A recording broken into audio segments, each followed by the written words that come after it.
أعوذ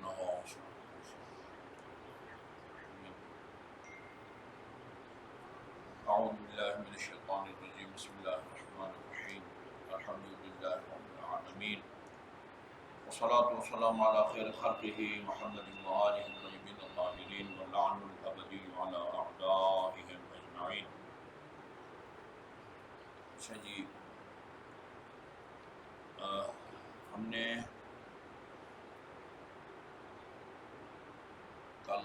کل نہیں ہوا تھا نا، کل ناوا ہو گیا تھا. اچھا، پرسوں جو ہم نے فرمان پڑھا تھا وہ یہ تھا کہ اگر امیر المومنین نے فرمایا اگر کوئی اپنے اندر تکبر محسوس کرے، تکبر یعنی کسی وجہ سے اپنے علم کی وجہ سے، اپنے مال و دولت کی وجہ سے، مقام اختیارات کی وجہ سے اگر اس کے اندر کوئی تکبر کا احساس ہو تو اس کو اس تکبر کے خاتمے کے لیے دو کام کرنے چاہیے. ایک، غلاموں کے ساتھ بیٹھ کے ایک دسترخوان پر کھانا کھائے. یہ آن حضرت کی سیرت میں ملتا ہے، عبید غلاموں کے ساتھ کھاتے تھے. حتیٰ امام جعفر صادق علیہ السلام کے بارے میں ہے کہ لایا تو لوگوں نے، عجیب لوگ تھے، امام ایک عمل انجام دے رہے ہیں اور ان کی جرأت کو پڑھ کے تعجب ہوتا ہے. یہ اعتراض کرتے ہیں، مولا ان کو الگ دیتے، بھئی تم امام سے بہتر سمجھتے ہو، مشورے دیتے ہو امام علیہ السلام کو. ابتدائی طور پر اگر کوئی رسول یا امام کسی سے مشورہ کرے تو ٹھیک ہے بھئی آپ مشورہ دے دیں. وشاورہم فی الامر، قرآن میں بھی ہے اپنے ساتھیوں سے، اصحاب سے آپ مشورہ کریں.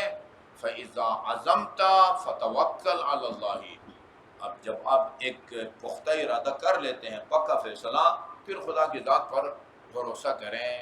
حکم ہے کہ مشاورت ہے، مشاورت. یہ لوگ استخارہ کے لیے کہتا ہوں تو میں ان کو حدیث سنا دیتا ہوں.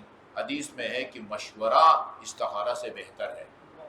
اچھا جی، بیٹی کا رشتہ، بیٹے کے رشتے کے لیے آنکھیں بند کر کے استخارہ کر کے اس کو بنیاد بنا کے فیصلہ مت کرو، تحقیق کرو، تحقیق. ہاں، بیٹی کا رشتہ کوئی مانگ رہا ہے، اس لڑکے کے بارے میں معلومات لو، پڑھا لکھا ہے، دینداری کیسی ہے، ہاں یہ خاندانی پس منظر وغیرہ وغیرہ. اسی طرح وہ اپنے بیٹے کے لیے کسی لڑکی کا رشتہ چاہیے، اس کے بارے میں معلومات لے لو. بہتر ہے اس سے کہ آپ آنکھیں بند کر کے استخارہ کریں اور اس کی بنیاد پر کوئی فیصلہ کریں. یعنی ابتدائی طور پر مشورہ کا حکم ہے، لیکن جب ایک امام ایک کام انجام دے رہے ہوں پھر اس کے خلاف مشورہ دینا، یہ جو ہے نا آداب کے خلاف ہے، اور امام کی معرفت کے بھی جو ہے نا یہ خلاف ہے. تو فرمایا کہ عبید کے ساتھ بیٹھو. دوسرا، اب ہمارے پاس اس پر تو ہم عمل کر سکتے ہیں. اچھا، عبید اس زمانے میں غلام نہیں ہے، آپ جو ہے نا اپنے ملازم کے ساتھ جو ہے نا وہ کھانا کھائیں. اچھا، لیکن جو ہے نا وہ یہ دوسرے فرمان پر آپ عمل نہیں کر سکتے ہیں. کہتے ہیں کہ بکری ہے نا، بکری، اس کا دودھ جو ہے تم خود دو. یہ بھی رسول خدا کے اخلاقیات میں سے ہے. کہاں وہ سلام کا آداب میں، آپ کے اخلاقیات میں کوئی آپ سے پہل نہیں کر سکتا تھا. بچوں کو سلام کرتے تھے اور بکری رکھی ہوئی تھی اس کا دودھ خود دوہتے تھے. یہ دو کام کرو، اس سے جو ہے نا تمہارے اندر سے یہ جو تکبر یا کبر یا نخوت کے جو جراثیم ہے نا وہ نکل جائیں گے. اب بھی لوگ ایسے ہی کرتے ہیں کہ جی ساتھ ہے اس کو الگ کھلاؤ، ہم الگ کھائیں. اچھا جی، اب یہ دیکھنا امام کو مشورہ دے رہا ہے. اچھا، آگے ایک جملہ ہے، خالط الناس بما یعرفون ولا تحملوهم على انفسکم وعلینا.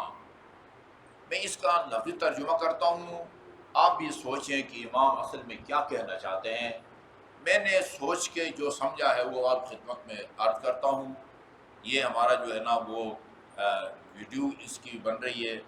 ہو سکتا ہے علماء کرام میں سے کوئی سنے، اس کو یہ ہماری تشریح یا تفسیر اگر سمجھ میں نہ آئے، بہتر ان کی اگر کوئی تفسیر سمجھ میں آتی ہے تو پھر وہ ہمیں بتائے. لفظی ترجمہ اس کا یہ بنتا ہے لا تحملوہم علی انفسکم. ہاں خالط الناس بما یعرفون. اچھا لوگوں کے ساتھ ایسا میل جول رکھو یا اس طرح کے جو ہے نا وہ ان سے کام وغیرہ لو جس سے وہ مانوس ہوں. ان کو اپنے اوپر اور ہمارے اوپر بوجھ مت بناؤ. مجھے فرمایا جی لوگوں کے ساتھ اس طرح کا سلوک رکھو کہ جس سے وہ مانوس ہوں یعنی بوجھ محسوس نہ کریں اور پھر لوگوں کو اپنے اوپر اور ہمارے اوپر ان کو لوگوں کو بوجھ نہ بناؤ. یہ جو میں اس سے سمجھا ہوں اس کی تائید میں اصول کافی میں ایک روایت ہے کہ ایک آدمی نے جو محنت کی اور ایک بندے کو مسلمان بنایا. مسلمان بنانے کے بعد کہا کہ اب جو آپ نے شہادتین کے اقرار کر لیا تو چلے میرے ساتھ جو ہے نا وہ نماز پڑھنے کے لیے چلو. اب کوئی نماز کیا ہوتی ہے وضو کا طریقہ بتایا صبح کی نماز کے لیے. اچھا پہلے اس کو نوافل پڑھائے. ٹھیک ہے جی اور تازہ مسلمان ہوا ہے بھی صرف جو ہے نا وہ واجبات پر گزارا کرو پھر آہستہ آہستہ وہ دھیرے دھیرے جو ہے نا. اچھا پہلے نوافل پڑھائے پھر ظہر کی نماز پڑھی پھر کچھ قرآن کی تلاوت وغیرہ کرائی. اچھا اس کو بٹھائے رکھا ظہر تک. اچھا ظہر کے نوافل عصر کے نوافل شام تک. وہ تازہ مسلم اس نے الفاظ مجھے ابھی بھی یاد ہیں کہا اطلب لہذا الدین رجلا آخر فإن لي اہلا وعیالا. اچھا نہ ایسا کرو اس دین پر عمل کرنے کے لیے کسی اور بندے کو تلاش کرو جو فارغ ہو. میرے بال بچے ہیں میں نے آفس بھی جانا ہے اور کام بھی کرنے ہیں. اطلب لہذا الدین رجلا آخر. ہاں میرے جو ہے نا بال بچے ہیں. تو یہ اچانک اس طرح جو ہے نا وہ لوگوں کے اوپر احکام کو اس طرح نہ بوجھ بناؤ کہ جو ہے نا وہ دین سے جو ہے نا وہ تنگ آئیں. یعنی آہستہ آہستہ جو ہے نا وہ کیا جائے. میں اس سے جو ہے نا یہ سمجھا ہوں کہ لوگوں کے ساتھ اس طرح کا میل جول رکھو کہ وہ مانوس ہوں اور وَدَّعُوهُمْ مِمَّا يُنْكِرُونَ. وہ جس سے وہ مانوس نہیں ہے ان سے ان کو جو ہے نا وہ دور رکھو. آہستہ آہستہ ہوتا ہے. اچھا جی وَلَا تَحْمِلُوهُمْ عَلَىٰ أَنفُسِكُمْ. اور ان کو یعنی بوجھ مت بناؤ اپنے اوپر وعلینا اور ہمارے اوپر. اچھا یہ بہت جو ہے نا وہ یعنی کہیں کہ پہلے بھی عرض کرتا رہا ہوں جس طرح قرآنی آیات دو قسم کی ہے نا.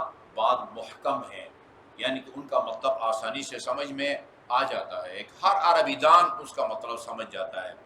بعض قرآنی آیات ایسی ہیں جو کو متشابہ کہا جاتا ہے جب تک ائمہ معصومین سے ان کی تفسیر نہ سمجھیں اس کے ظاہری معنی یا ڈکشنری کی روشنی میں اگر ترجمہ کریں وہ گمراہ کن ثابت ہوتا ہے. یہ دیکھیں نا ڈکشنری کے روشنی میں آپ نے اطیعوا اللہ و اطیعوا الرسول و اولی الامر منکم کا ترجمہ کیا. جو بھی تمہارا حکمران ہو اس کی اطاعت کرو. جو حکمران آتا ہے اس کی اطاعت کرو. وہ روایات ہیں یعنی بعض ان کے اہل سنت کی کتابوں میں وہ جب تک کافر نہ ہو جائے حکمران کی جو ہے نا وہ اطاعت کرو. اس کا نتیجہ یہ نکلا ہے میں نے خود اپنے کانوں سے سنا ہے کہ یزید حکمران تھا. امام حسین پر اس کی اطاعت واجب تھی. اس نے قرآن کی اس آیت کی نعوذ باللہ امام حسین مخالفت کی ہے. الفاظ اس کے یہ تھے کہ امام حسین واجب القتل تھے. یہاں تک پہنچاتا ہے جب انسان وہ صحیح جو ہے نا قرآنی آیات کا مفہوم نہ سمجھے. ہر حکمران جو بھی آتا ہے اس کی اطاعت کریں. ہر حکمران وہ اچھا حکم بھی دے سکتا ہے برا حکم بھی دے سکتا ہے. اچھے کام سے بھی روک سکتا ہے غلط کام سے بھی روک سکتا ہے. لہذا ہر حکمران کی اطاعت واجب نہیں ہے یا اس حکمران کی اطاعت واجب ہے جو آپ کو اچھے کام کا حکم دے غلط کاموں سے جو ہے نا وہ روکے. اچھا جی اسی طرح احادیث بھی دو قسم کی ہیں. بعض کا مطلب واضح ہے بعض کا مطلب واضح نہیں ہے. یہ جو ابھی پڑھنے لگا ہوں فرمان یہ من جملہ معصوم کے متشابہ جو ہے نا وہ احادیث میں سے. ان امرنا صعب مستصعب. ہمارا معاملہ بہت سنگین ہے ہم اہل بیت ائمہ کا معاملہ وہ سنگین ہے، لا یحتملہ الا ملک مقرب، ان کا یا ایک خدا کا مقرب ملک فرشتہ اس کا متحمل ہو سکتا ہے، یا کوئی نبی مرسل، یا ایسا بندہ کہ جس کے دل کا اللہ تعالیٰ نے امتحان لیا ہو اور وہ اس امتحان میں کامیاب ہوا ہو۔ ایمان کی حقیقت کو سمجھنا آسان نہیں ہوتا۔ ابھی میں ایک مثال عرض کرتا ہوں۔ ابھی یہ تازہ میٹرک کی اسلامیات کی کتاب جو بنائی ہے، اس میں صوفیاء کرام کا ایک چیپٹر ہے، صوفیاء کرام۔ ان میں سب سے پہلے صوفی وہ ملا جامی ہے۔ ملا جامی بہت بڑا صوفی گزرا ہے۔ اس کی بعض کتابیں دینی مدارس میں بطور نصاب شیعہ بھی پڑھاتے ہیں اور سنی بھی پڑھاتے ہیں، ملا جامی۔ ان کی کتاب شواہد النبوہ ہے، شواہد النبوہ۔ اس کے اندر انہوں نے یعنی رسول اکرم، صحابہ کرام اور ائمہ اہل بیت علیہ السلام کے فضائل کو بیان کیا ہے، بعد کی کرامات کو بیان کیا ہے۔ امام جعفر صادق علیہ السلام کے بارے میں انہوں نے لکھا ہے کہ ایک آدمی، ٹائم نہیں رہا، میں جلدی کرتا ہوں، ایک آدمی ہر سال بیت اللہ کے حج کے لیے جاتا تھا، اور حج سے فارغ ہو کے مدینہ جب جاتا تھا تو امام جعفر صادق علیہ السلام کے گھر ٹھہرتا تھا۔ ایک سال امام کو خدا حافظی کرتے ہوئے 10,000 درہم دیے امام کو، کہا کہ مولا میں ہر سال آتا ہوں تو آپ کو تکلیف دیتا ہوں، اس سے آئندہ سال تک نہ کوئی چھوٹا موٹا مکان میرے لیے خرید فرمائے، تاکہ یہ بندہ صرف مدینہ میں سال کے بعد آتا تھا اور اس میں رہنے کے لیے۔ مولا نے کہا ٹھیک ہے۔ اچھا، اگلے سال جب آیا تو پوچھا کہ ہمارے لیے کوئی مکان کا بندوبست ہو سکا؟ بالکل کا ہو سکا ہے۔ کہاں؟ کہا جنت میں، تمہارے لیے ہم نے جنت میں مکان کا بندوبست کر دیا ہے۔ یہ اصول کافی ملا یعقوب کلینی کی نہیں بات کر رہا ہوں، یہ ملا جامی جو ہے نا وہ اس کی بات ہے۔ اچھا، کہا کہ جنت میں کدھر؟ وہ تو قرآن میں ہے، اس کی چوڑائی زمین اور آسمان کے برابر ہے، کسی دور جگہ یا مرکز میں کہیں۔ کہاں؟ کہا کہ جہاں تمہارے لیے مکان کا بندوبست ہوا ہے، اس کی پہلی دیوار جو ہے نا وہ رسول خدا کے مکان سے ملتی ہے، دوسری دیوار امیر المومنین امام حسن امام حسین۔ اچھا، کہا کہ کوئی تحریر مل سکتی ہے، کاغذات اس مکان کے جو آپ نے لی جنت میں خریدے ہیں، آپ نے اس کو تحریر دی۔ یہ جبل کا رہنے والا تھا، جبل جا کے اپنے بیٹوں سے وصیت کی کہ جب میں مر جاؤں تو یہ ان کاغذات کو نا رجسٹری یا انتقال کے کاغذات کو میرے کفن میں لپیٹ کے میرے ساتھ دفن کر دو۔ بیٹوں نے اس کی وصیت پر عمل کیا اور اس کو سپرد خاک کیا۔ اچھا جی، کفن میں لپیٹ کے دستاویزات کو بھی رکھا۔ دوسرے تیسرے دن جب قبرستان پر گئے تو وہی کاغذات پڑے ہوئے تھے اور ان کے پشت پر لکھا ہوا تھا کہ امام جعفر صادق علیہ السلام نے جو وعدہ کیا تھا وہ سچ کر دکھایا ہے۔ اس کی گہرائی تک کون جا سکتا ہے؟ یہ کیا ہوا؟ کس طرح کے اختیارات استعمال ہوئے؟ کیا ہوا؟ سربستہ طور پر ہم کہتے ہیں کہ اللہ تعالیٰ نے ان کو ان کرامات سے نوازا تھا، مگر اس کی تہ تک ہم نہیں پہنچ سکتے۔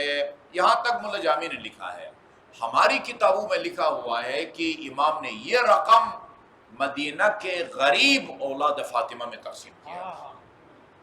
یہ مدینہ کے ان کو بھی اعتماد تھا اپنے اس جو ہے نا وہ چاہنے والے پر، اور کہا کہ یہ مدینہ کے غریب عوام میں جو ہے نا وہ تقسیم کے نتیجے میں اس نے بھی کہا ٹھیک ہے مولا، یہاں مدینہ میں مکان لے کے کیا کرنا ہے، وہ جنت کا مکان۔ یہ اچھا، اور اس طرح کے معاملات ہیں کہ یعنی ان کا جو خدادات مقامات ہیں نا وہ ہمارے جو ہے نا وہ فہم اور ادراک سے بالا تر ہیں۔ اچھا جی،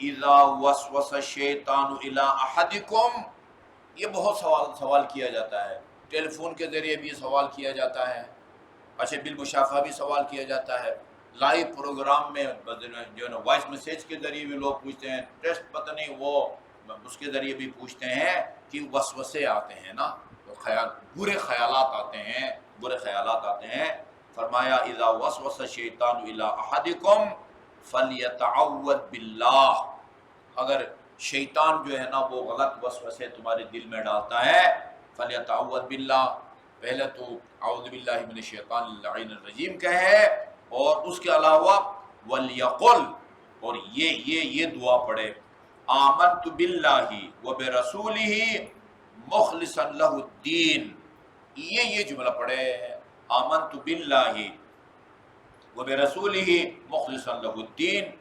اس کے بعد ایک نیا جو ہے نا وہ آداب زندگی میں سے ایک ادب کو بیان کرتے ہیں، میرے خیال میں وہ خاصا طولانی ہے، اسی پر اکتفا کرتے ہیں۔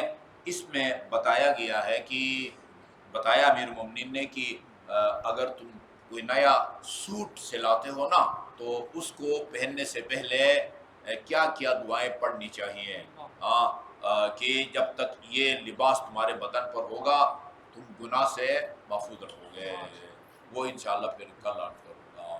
صلی اللہ علیہ محمد وآلہ الطیبین الطاہرین۔ یا اللہ یا اللہ یا اللہ یا اللہ یا اللہ یا اللہ یا اللہ یا اللہ یا اللہ یا اللہ یا واحد یا احد یا صمد یا من لم یلد ولم یولد ولم یکن له کفوا احد، فاطمة وأبيها وبعلها وبنيها وبسر المستودع فيها، نسألك زيادة في العلم وبركة في الرزق وصحة في الجسم وطولا في العمر